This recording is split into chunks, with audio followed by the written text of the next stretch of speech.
여러분 안녕하십니까? 오늘은 두보의 춘일업 200시를 공부합니다. 몽 200시에 이어서 두보와 200의 만남 시리즈입니다. 이 시는 746년 혹은 747년의 봄에 작자가 장안에 있을 때 지은 작품입니다. 744년 200과 두보는 낙양에서 처음 만났고 우정을 맺게 됩니다. 그리고 두 사람 의기투합해서 산동 지역으로 오랜 기간 여행도 함께 했습니다. 그리고 나서 두 사람이 헤어진 후 시간이 흘러 이백은 강동 지역으로 갔고 두보는 장안에 머물고 있습니다. 그러자 두보는 오랜 기간 소식이 없는 이백을 생각하며 이 작품을 쓰게 됩니다. 몽 이백시의 후속편이라고 생각하면 될 것 같습니다. 이 시의 제목은 춘일억 이백, 봄날 이백을 생각하다라는 제목입니다. 먼저 수련을 보도록 하겠습니다. 백야 시 무적하고 표현 사 불군이라. 백야는 이백은 시 무적.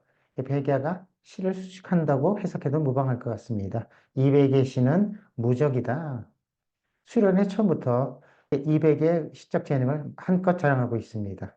시 무적이 수련에서 전체 시상을 제기하고 이끌고 있습니다. 이백의 시가 무적인 이유를 설명하겠다는 겁니다. 그 다음 아리코를 보면 표현, 사불군, 표현은 원래 바람에 나부끼다는 뜻인데 여기서는 속세 밖으로 높고 뛰어나다는 뜻입니다. 표현이 살을 수식하는 것으로 해석해도 무방할 것 같습니다. 표현한 생각은, 즉 높고 뛰어난 생각과 재능은 불군은 무리에서 뛰어나다. 무적과 불군이 같은 의미로 사용되고 있습니다. 표현이라는 시어는 이백이 시선 또는 적선이라는 칭호와 어울리는 표현입니다. 수련은 시무적으로서 시상을 제기하면서 이백의 뛰어난 재능을 찬미하고 있습니다. 둘째 연은 이 시무적의 시상을 이어받아야 됩니다. 둘째 연을 보겠습니다. 청신 유계부여 준일 토참군이라. 청신함은 유계부와 같다. 청신은 시를 짓는 솜씨가 유려하고 참신하다는 뜻입니다.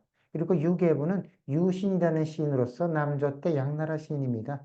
북주로 사신으로 갔다가 돌아오지 못했던 시인입니다.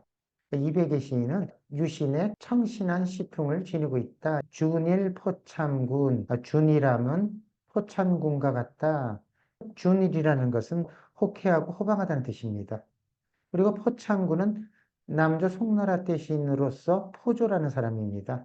포조는 하급 관료로서 자신의 정치적인 불만을 토로했던 사람입니다. 청신과 준일이 시무적의 시상을 충실히 이어받고 있는 겁니다. 이백의 시는 유신의 청신한 재능을 지니고 있고 포조의 호쾌하고 호방한 시풍을 지니고 있다. 첫째 연과 둘째 연은 이백의 시적 재능과 품격을 한껏 찬미하고 흠모하는 내용을 담고 있습니다. 여러분, 시의 제목이 봄날 이백을 생각하다는 제목입니다. 일반적으로는 시의 제목을 수련해서 설파하고 설명하도록 되어 있습니다. 그런데 이 두 번은 창조적인 시인입니다. 먼저 첫째 연과 둘째 연에서 이백이 얼마나 뛰어나고 훌륭한 시인인지를 설명하고 셋째 연에 와서 시의 제목을 설명하면서 이백을 다시 만나고 싶다는 뜻으로 자연스럽게 시상이 이어지도록 한 겁니다. 셋째 연을 보도록 하겠습니다. 위북 춘천수하고 강동 일모운이라. 셋째 연에 오게 되면 시상의 전환이 이루어지면서 춘일억 200시의 제목을 설명하고 있습니다.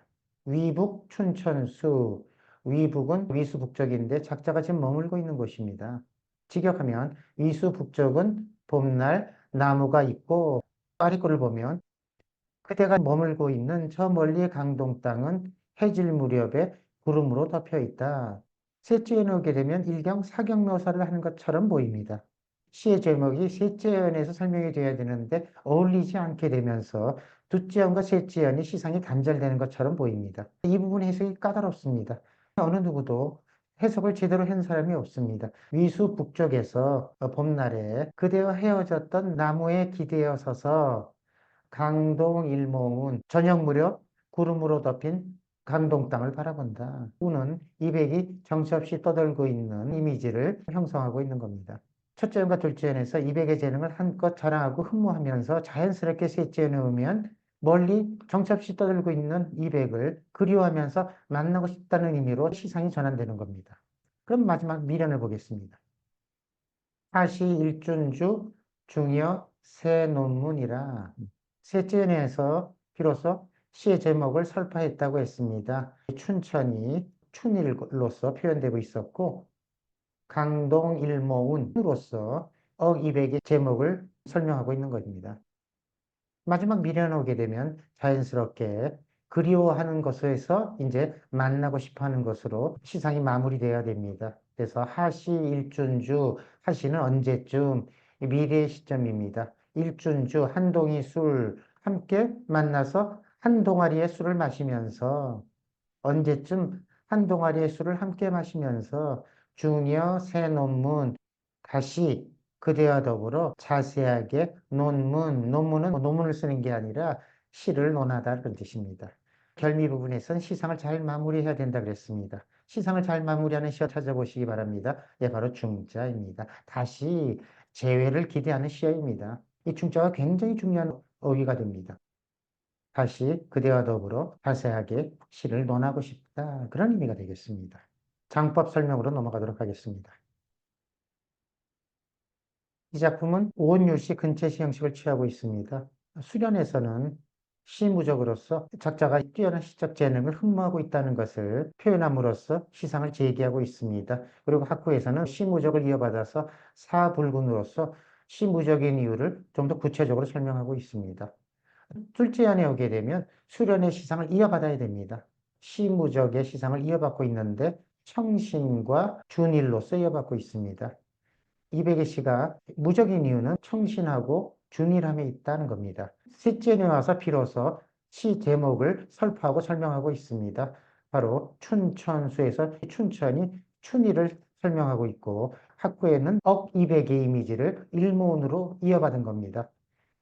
마지막 미련은 그리워하는 것에서 제외하고 만나고 싶은 것으로서 결미 부분을 마무리해야 합니다. 어느 시점에 함께 한 동아리의 술을 마시면서 다시 자세히 시에 대해서 논의하고 싶다는 뜻을 피력함으로써 시상을 마무리하고 있는데 이 중자가 전체 시상을 마무리하는 중요한 시어가 되겠습니다. 장법에 대한 설명을 마치고 두 분의 마음을 읽어보도록 하겠습니다.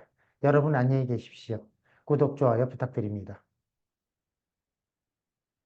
이백의 시는 적수가 없고 뛰어난 생각은 무리에서 뛰어나네.